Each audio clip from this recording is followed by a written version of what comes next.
All right, welcome back to the Sportscasters Club YouTube program. This is going to be a fun episode because I just had to put this out. Something was really bugging me, and I had to put out an episode to talk about it.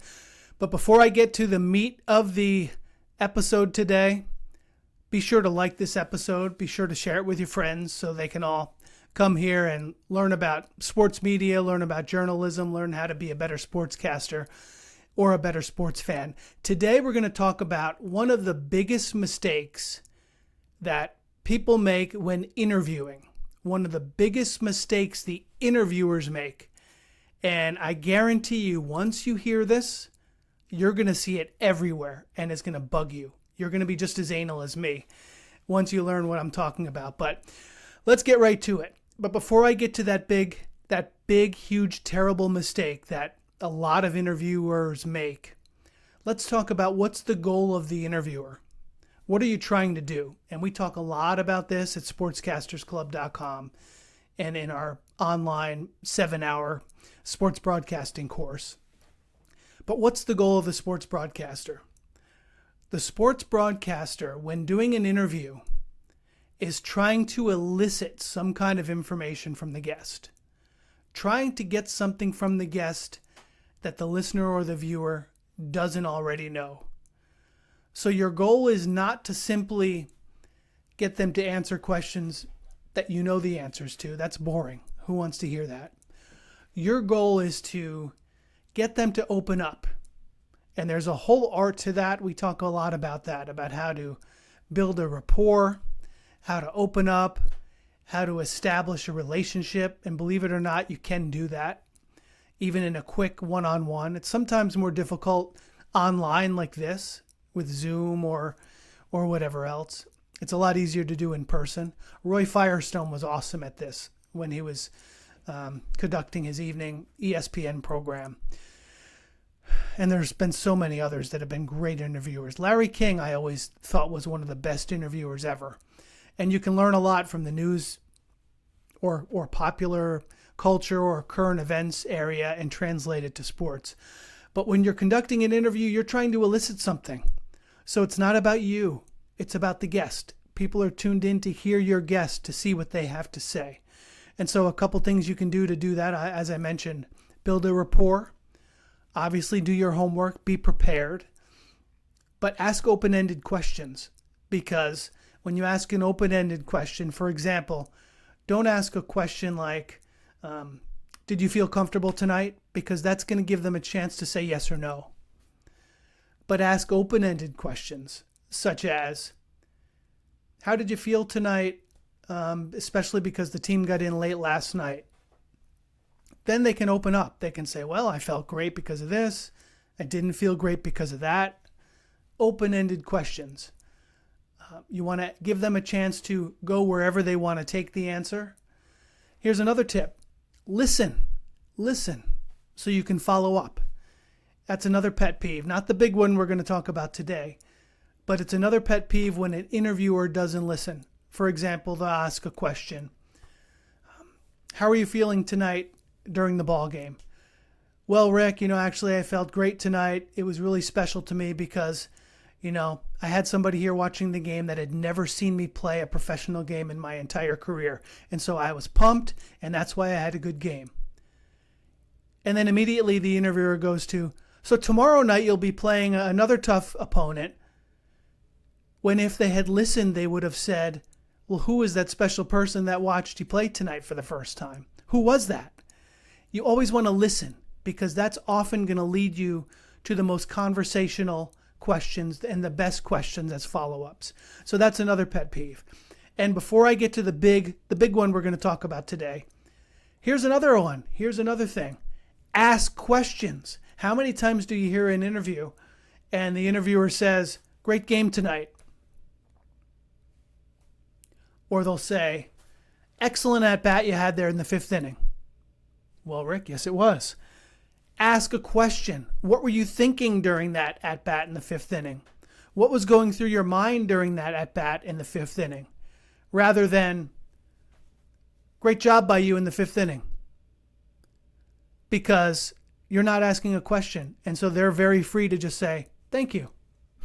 So ask a question. That should be another one. So I've given you a free few tips right there. A few of them just to wet your whistle before I talk about the big thing today. When you're done with this episode, or even if you want to open your browser now, you can go deeper and learn the secrets of sports broadcasting. Search our full list of books at sportscastersclub.com. Available from Amazon and Kindle, paperback, and Audible format. And again, like this video, subscribe to the channel, share this with any sports fans that you know if you think they'll find it enjoyable. But let's talk about one of the biggest pet peeves that I've been hearing so much. I watch a lot of YouTube. I listen to a lot of podcasts. More these days, it's YouTube. And many of YouTube's programming is built around interviewers, whatever the industry you're watching. It's an interview, so you'll have guests.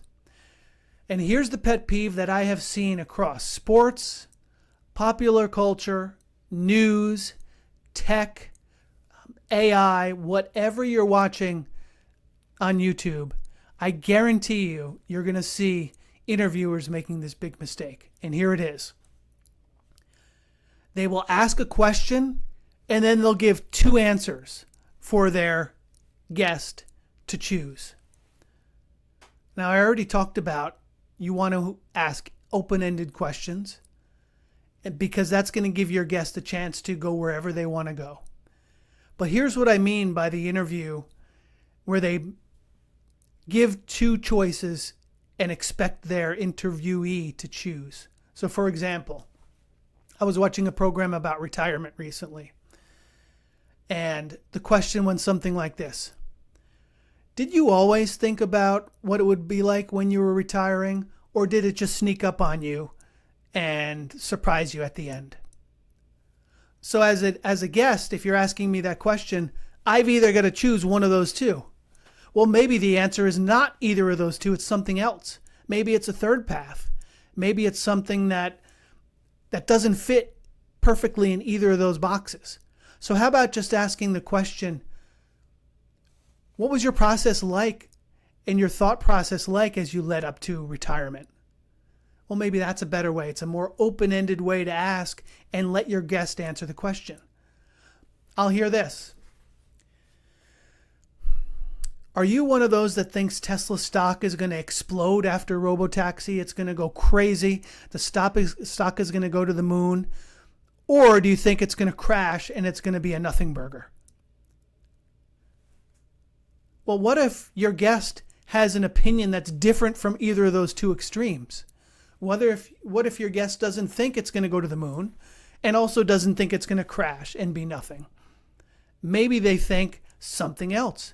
Maybe it's going to be a slow launch and then eventually take off. Maybe they think it's going to be delayed. Maybe they don't care about Tesla's robotaxi. Maybe they think the stock was never valuable in the first place. Maybe they think it's vastly undervalued today. But my point is, don't ask a question and give your guest these two options, because then you're limiting the information they can give your viewer or your listener. You're limiting where they can go, unless they just completely run through it.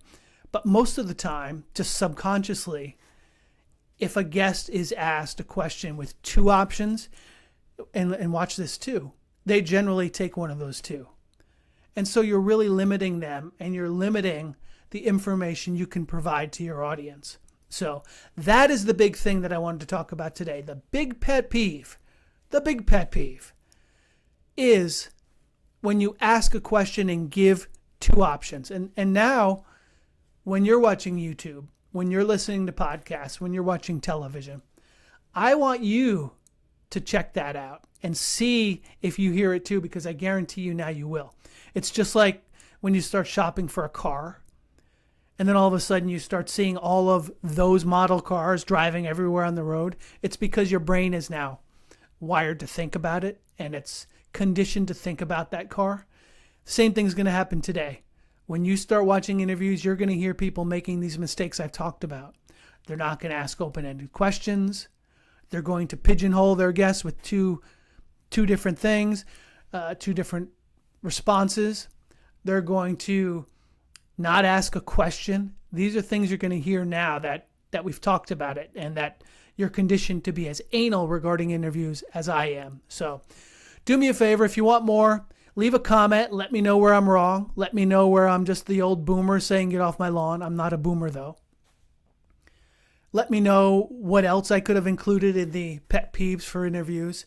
And be sure to like this video. Be sure to check out the next one. And be sure to share with your friends as well. So I'm Rick. Thanks for joining us here at Sportscasters Club. Hope to see you at sportscastersclub.com. And until next time, so long.